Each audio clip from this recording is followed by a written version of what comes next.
seharusnya seawal ada atau tidak ada pandemi, objek yang dikembangkan di desa wisata atau wisata desa itu harus membatasi orang gitu. Jadi wisata desa itu memang seharusnya tidak diperuntukkan bagi mass tourism atau mengundang sebanyak-banyaknya wisatawan. Loh, kok gitu? Ya, karena Selama ini kan kita berpikir bahwa kita bikin wisata nih, kita pingin ribuan datang orang, sebanyak mungkin orang datang ke desa kita. Nah, Berarti itu enggak? seharusnya tidak begitu. Malahan. Seharusnya tidak seperti itu.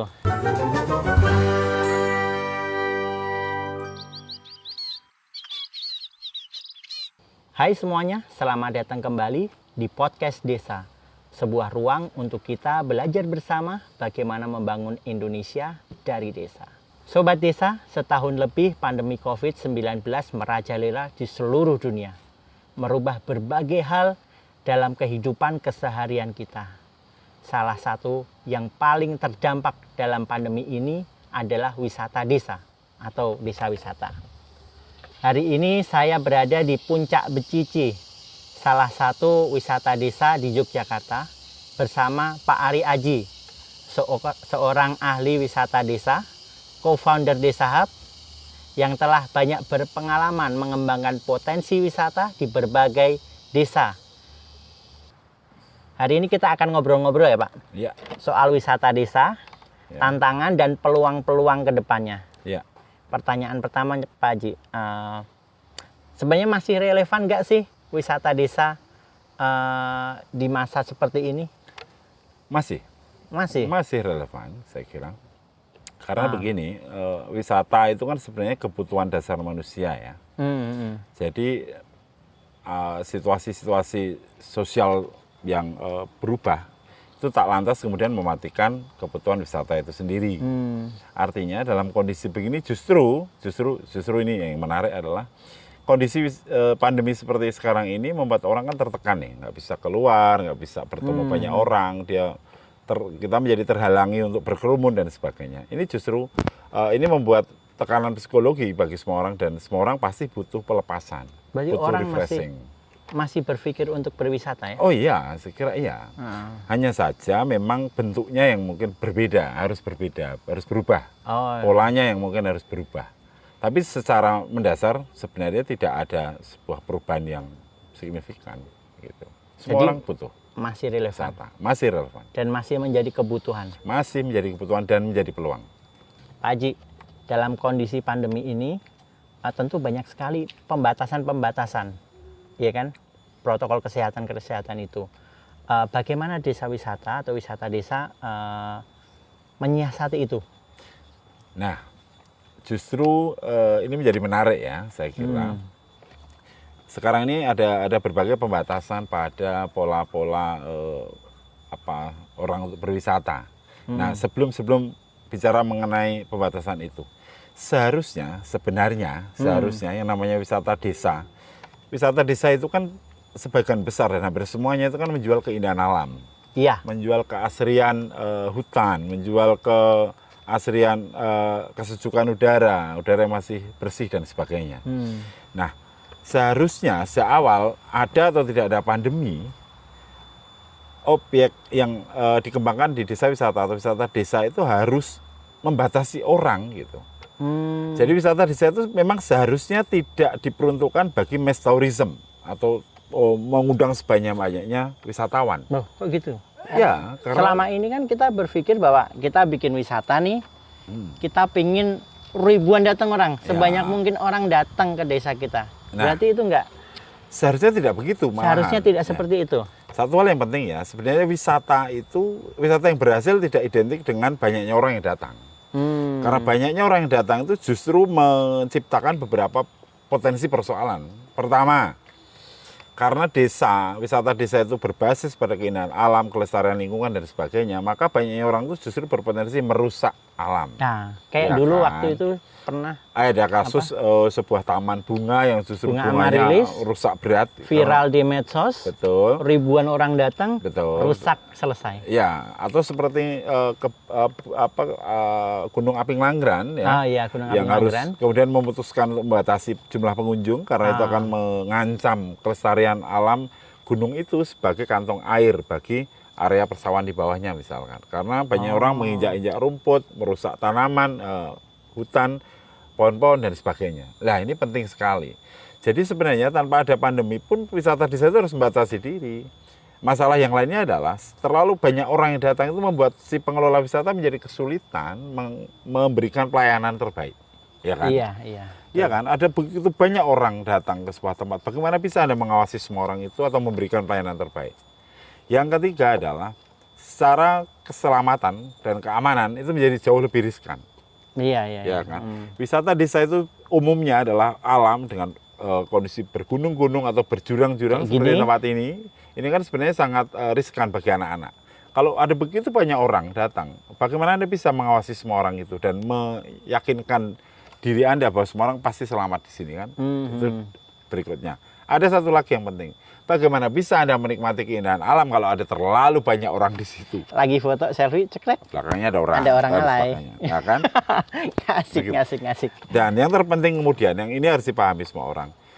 Banyaknya orang yang datang ke sebuah tempat wisata itu sebenarnya tidak berbanding lurus dengan pendapatan yang tinggi. Bagaimana bisa? Ya, karena sebenarnya sebuah wisata yang didatangi, misalnya nih ada 2.000 orang datang dalam sehari, itu bisa jadi pendapatannya justru kalah dengan tempat wisata yang didatangi hanya 400 orang atau 300 orang. 300 tapi mereka nyaman, enjoy. Nyaman, enjoy, dan mereka lama.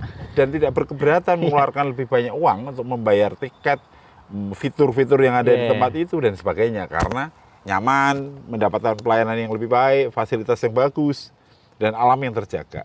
Iya sih. Gitu lah. Terus bagaimana strategi mengembangkan wisata desa di masa pandemi ini? Nah, ini yang penting ya. Jadi bagaimanapun memang di masa pandemi ini ada beberapa hal yang berbeda tentang bagaimana orang berwisata. Yang pasti karena tidak bisa sekarang ini kita bepergian seenaknya, berkerumun dan sebagainya. Nah, tapi tak berarti kemudian ini memupuskan potensi wisata itu kan. Wisata yang seharusnya dijalankan sekarang, dikembangkan sekarang, terutama di desa, itu justru, ini menariknya ya, itu justru sebenarnya memunculkan potensi yang paling kuat dari desa itu sendiri. Gini, semua orang sekarang ini kan berpikir sehat, tentang kesehatan Pak, tentang mendapat makanan yang sehat, mengasup makanan sehat, datang ke tempat yang menyehatkan, mendapatkan suasana dan pengalaman baru yang positif gitu kan.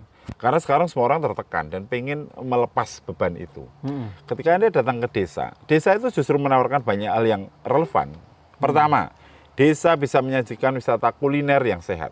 Karena sebagian besar makanan di desa itu ditanam mungkin justru sangat organik atau semi organik ya kan. Nggak banyak kimia. Nggak banyak kimia, udara yang masih segar dan sebagainya. Satu. Yang kedua, udara yang sejuk. Ya kan, itu kan menyehatkan. Seperti ini. Ya, yang ketiga, kondisi psikologi orang ketika mendapati tempat yang menyenangkan itu kan menjadi lebih baik. Iya, Positif, psikologinya ya. Jadi wisata desa bisa memfungsikan diri untuk menawarkan diri menjadi wisata yang sehat. Wisata yang bisa menjadi soul healing, menyehatkan jiwa orang. Sehat lahir batin. Sehat lahir batin. Ini harus dikembangkan. Isu-isu kesehatan dalam berwisata. Jadi wisata desa adalah wisata yang sehat. Iya, itu yang harus dikembangkan. Itu yang harus dengan catatan ya, makanya harus ada perubahan mindset. Jangan sampai malah orang kota datang ke desa berwisata ketemunya makanan instan. Selain itu tidak menarik karena di kota juga udah ada banyak gitu ya. Itu juga nggak menawarkan sesuatu yang sehat gitu kan. Iya. Ya kan? Kemudian desa seharusnya juga memberi pengalaman baru, misalnya kurangi sampah plastik. Kalau perlu bikin aturan nggak boleh ada bahwa minuman kemasan plastik misalnya dalam objek wisata. Sedotan diganti bambu. Sedotan diganti, atau semua orang wajib pakai tumbler. Kemudian diberi air minum gratis, air putih gratis dan sebagainya. Itu lebih sehat, lebih menarik, dan memberi pelajaran sosial yang kuat. Dan wisatanya lebih berkelanjutan. Lebih berkelanjutan, karena orang pasti terkesan dengan nilai-nilai yang dikembangkan. Begitu saya kira yang harus dikembangkan. Menarik. Ini dalam proses pengembangan wisata desa, tentu desa atau wisata desa itu nggak bisa sendiri. Ya. Nggak bisa bergerak sendiri. Butuh bekerja sama dengan berbagai pihak. Nah, bagaimana membangun kerjasama, sinergi itu, Pak? Yang pertama harus diperbincangkan adalah mengenai konsepsi wisata atau mindset orang mengenai wisata. selama ini wisata itu hanya identik dengan hal atau kegiatan yang bersenang-senang, Iya. menghabiskan banyak uang gitu kan, dan mungkin juga menghabiskan waktu dan sebagainya. Padahal tidak, ini harus dipahami lebih dulu. Artinya wisata harus dipahami sebagai sebuah bagian dari kebutuhan manusia yang mendasar dan itu positif gitu. Artinya ketika orang berwisata kemudian dia harus mendapat pengalaman baru yang akan memperbaiki hidupnya. Ini yang penting ya. Nah, dalam konteks ini maka objek-objek wisata atau wisata yang ditawarkan haruslah bisa memenuhi syarat itu. Bukan wisata yang hanya sekedar bersenang-senang atau malah menawarkan nilai-nilai negatif, jangan. Iya. Nah, berbagai pihak harus memahami ini sekarang sebagai sebuah hal yang seharusnya tidak perlu bertabrakan dengan keras terhadap kondisi pandemi. Harusnya enggak. Ya, justru sebaliknya, wisata itu justru sebenarnya sebuah jawaban, ya kan, bagi semua orang untuk mendapatkan nilai-nilai yang positif untuk mendukung dirinya menjadi semakin kuat. Menjadi kuat menghadapi Pandemi. virus ini. Ya, dari sisi psikologi dia menjadi lebih positif gitu kan. Kenapa? Karena semua orang stres, Mas. Sekarang kan Iya. jutaan perusahaan hancur, banyaknya pengangguran dan sebagainya. Maka harus dipahami bahwa wisata itu sebenarnya tidak identik dengan menghabiskan uang. Kalau nggak percaya, pergilah ke wisata desa, ke desa wisata. Tidak banyak hal yang mahal di sana. Beda kalau wisata Anda memang ke tempat wisata modern di kota dan sebagainya, lain persoalan kan. Nah, yang kedua, wisata jangan dipandang sebagai sebuah hal yang tadi bertabrakan tadi. Artinya semua pihak sekarang harus menjadikan wisata justru sebagai obat. Salah satu obat membuat masyarakat menjadi kembali bergairah, menjadi bersemangat. Tidak harus kemudian ini Dan sebagai jawaban masalah ekonomi warga itu ya. betul. Karena orang datang ke desa, makan makanan desa itu kan yang sehat gitu. Itu kan membuat daya tahan tubuhnya menjadi semakin kuat menghadapi virus ini kan. Kemudian pikiran yang sehat juga membuat imunitas kita menjadi kuat. Nah, sisi ini yang penting. Jadi semua orang, saya kira semua lembaga harus mendukung ini. Sekarang itu. Betul. Dari mulai kelompok-kelompok masyarakat di desa, Siap, ya betul. Pasti. sampai lembaga-lembaga supradesa, sampai ya semua pihak, ya. media dan lain-lain. Betul. Atau mungkin ada sebuah istilah yang menarik begini. Berwisata itu kan buat Anda merasa menjadi lebih baik, positif, dan lebih merasa bahagia kan. Iya. Jadi bahagia itu salah satu cara melawan corona, melawan pandemi. Memperkuat imun. Iya, betul. Makanya berwisata yang membuat kita bahagia. Ini harus Makanya dikembangkan. kita nggak boleh sedih lah. Nggak boleh Cepat lah. sakit. Betul. Banyak penyakit. Yes.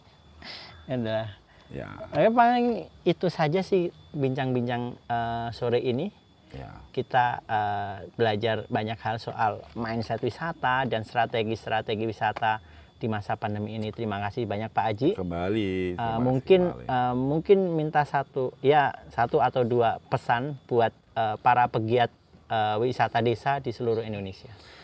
Ya, jadi saya kira begini. Jangan sampai kondisi pandemi ini justru menyurutkan semangat bagi teman-teman pegiat wisata desa dan pengelola desa wisata ya di desa.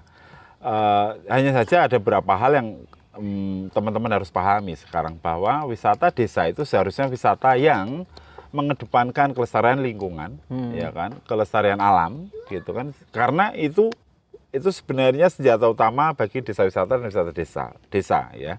Kemudian yang kedua, creativity. Kita harus tetap berpegang teguh pada protokol-protokol kesehatan sehingga wisata jangan sampai justru memicu, ya kan, angka pertumbuhan paparan COVID misalnya. Iya. Jangan sampai itu. Karena sebenarnya saya kira ini bukan sesuatu yang bertabrakan. Bisa dibuat ini beriringan dan justru saling support. Iya. Gitu. Ketika semua orang bahagia, mengasup makanan sehat, mendapatkan pengalaman baru yang positif di desa dengan tetap menjaga protokol kesehatan, semuanya akan menjadi lebih baik. Jadi jangan surut langkah. Wisata desa dan desa wisata itu tetap memiliki prospek yang luar biasa. Terima kasih banyak Pak Ari Aji. Terima kasih kembali. Semoga sukses dengan kegiatan-kegiatannya. Siap, Mas Ipul. Teman-teman yang punya gagasan-gagasan lain soal wisata desa, silahkan ketikkan di kolom komentar. Kita lanjut diskusi di bawah. Terima kasih banyak teman-teman yang sudah menyaksikan tayangan ini. Sampai bertemu kembali di podcast desa berikutnya. Bye-bye.